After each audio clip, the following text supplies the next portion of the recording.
Lune, you told me you met some people there that had similar complaints and were not being given their rights. You said staff were neglecting their responsibilities. Can you share some of the stories with the court? Yes, I would also like to bring forth testimony from other people that have stayed in the same or similar places for treatment for their mental health. Deborah had this to say, quote, I have only been in the intensive care unit for 1 day. There is an 80-year-old man who initially came in tied down to a stretcher and knocked out around the same time as I am in. They are claiming he's dangerous too. The next day when he woke up I heard him talking about them drugging him without first himself aggressing, just like they did to me. He admitted to me he had some outbursts and arguments with his wife and he was quite upset with how they ignored and neglected him in the observation room. What if you were locked down? What would happen? This is their logic, I suppose.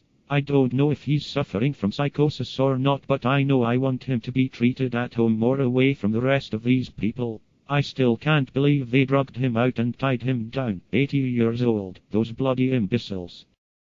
Trevor had this to say, quote, I met a guy who swears he was detained over raps, poetry and his opinions on war. They think he's dangerous while our government is creating this mood, this mindset, this opinion that is against them because of how they fight war over the last 3 decades. I can't believe who they throw in here and for how little. I'm not sure what he said, but I'd be willing to bet it was bold and entertaining the hardship of war and freedom of speech. How do you deal with those who oppose your nation's army and live amongst you?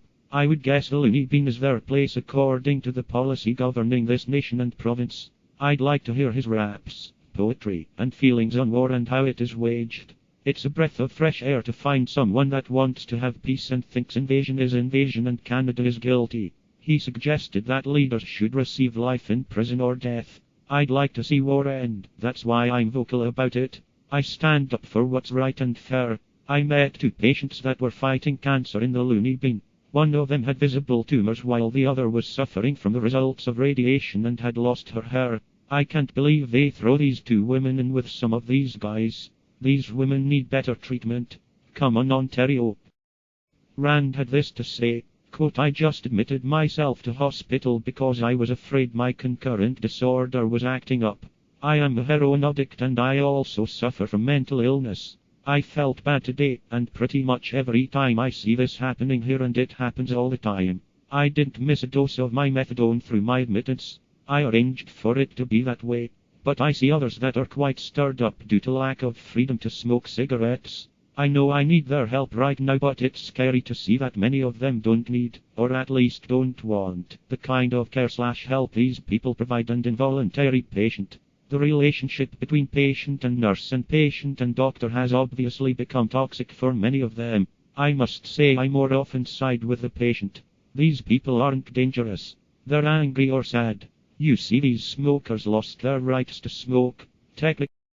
Reese had this to say, quote, I argue with my mom a lot. She's threatened to send me to the hospital a bunch of times. She uses it as leverage to end an argument.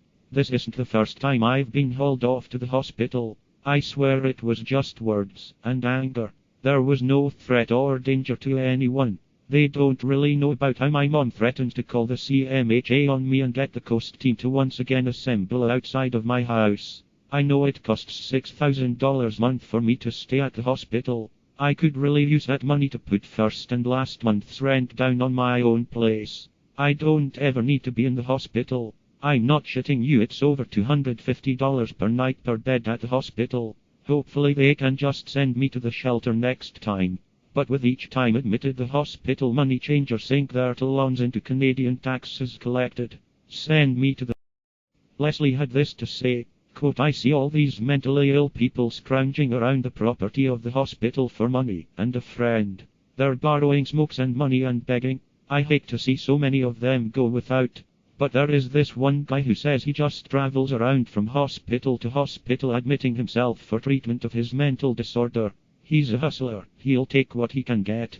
He'll steal from just about anyone, I bet. He's snaky. From what I have heard, it's significantly more than $200 per night to stay in a mental health ward at a hospital. My blood boils sometimes when I think about how he uses the hospital as a Hilton on the taxpayer.